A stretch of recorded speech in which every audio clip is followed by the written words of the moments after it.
ایک سوال یہ تحریر فرمایا ہے کہ سنتوں اور فرائض کے درمیان فاصلہ ہو جائے تو پھر کیا کریں؟ دیکھیں، ظہر سے پہلے سنتیں ہیں، عصر سے پہلے نہیں ہیں، مغرب سے پہلے مطلب غیر موقدہ، اور عشاء سے پہلے بھی غیر موقدہ ہیں۔ صرف ظہر اور فجر دو نمازیں ایسی رہ جاتی ہیں جن سے پہلے سنتیں ہوتی ہیں۔ شریعت کا حکم یہ ہے کہ پہلے سنتیں پڑھے اور اس کے بعد فرض پڑھے، درمیان میں زیادہ وقفہ نہیں ہونا چاہیے۔ وقفہ ہے بھی تو بھی مسجد میں بیٹھے اللہ کو یاد کرے اور نفل پڑھ لے، یہ بھی ٹھیک ہے۔ 4 سنتیں اس سے پڑھی، فرض پڑھنے میں بھی 10 منٹ باقی تھے، اس سے کہا نفل پڑھ لیتے ہیں، بالکل ٹھیک ہے۔ قضا نماز پڑھ لیتے ہیں، بالکل ٹھیک ہے۔ لیکن اگر وہ یہ کرے کہ 4 سنتیں اب پڑھنی ہیں اور اب دکان سے چلتا ہوں، فلاں دکاندار کو یہ پیسے دے دوں گا، یہ کام کر دوں گا، پھر فرض پڑھ لوں گا، تو یہ سنتوں اور فرائض کے درمیان کوئی بھی عبادت کے علاوہ، عبادت جو جسمانی عبادت ہے، اس عبادت کے علاوہ کوئی بھی کام کرے گا تو ان سنتوں کا ثواب کم ہو جائے گا۔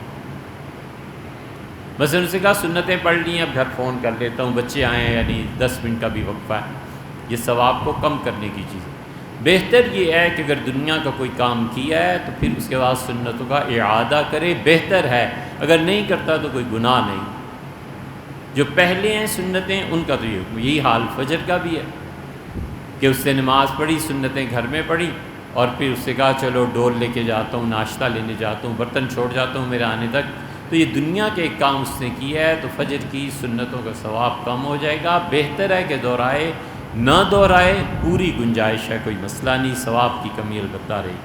اور ایک ہے کہ بعد کی سنتیں، بعد کی سنتیں اب فرض پڑھ لیے، اب گھر جا کے باقی نماز پڑھوں گا، تو جاتے جاتے یہ کام بھی کر جاؤں، پیٹرول ڈلوا لیتا ہوں، یہ کام کر لیتا ہوں، اس سے منع آیا ہے کہ نہیں کرنا چاہیے۔ اتنا زیادہ منع آیا ہے کہ فقہا نے کہا فرض نماز کے بعد لمبی دعائیں مانگنا منع ہے۔ یہ جو امام جمعے کی نماز کے بعد خاص طور سے لمبی لمبی دعائیں مانگتے ہیں نا، یہ چیز ٹھیک نہیں ہے۔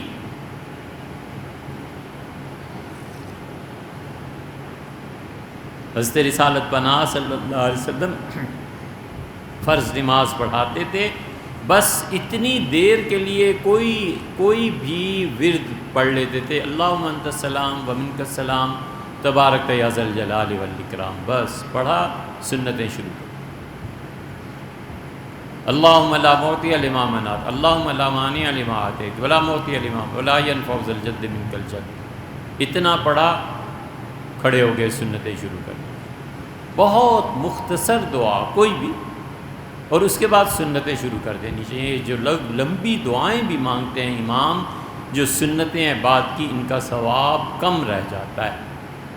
حضور اقدس صلی اللہ علیہ وسلم فرض نماز کے بعد فجر عصر کو چھوڑ دیں کہ سنتیں نہیں ہیں، باقی مغرب، عشاء اور ظہر، چونکہ ان تینوں نمازوں کے بعد سنت، اور جمعہ کبھی بھی لمبی دعائیں نہیں مانگنی چاہیے، بس کھڑا ہو پڑھے۔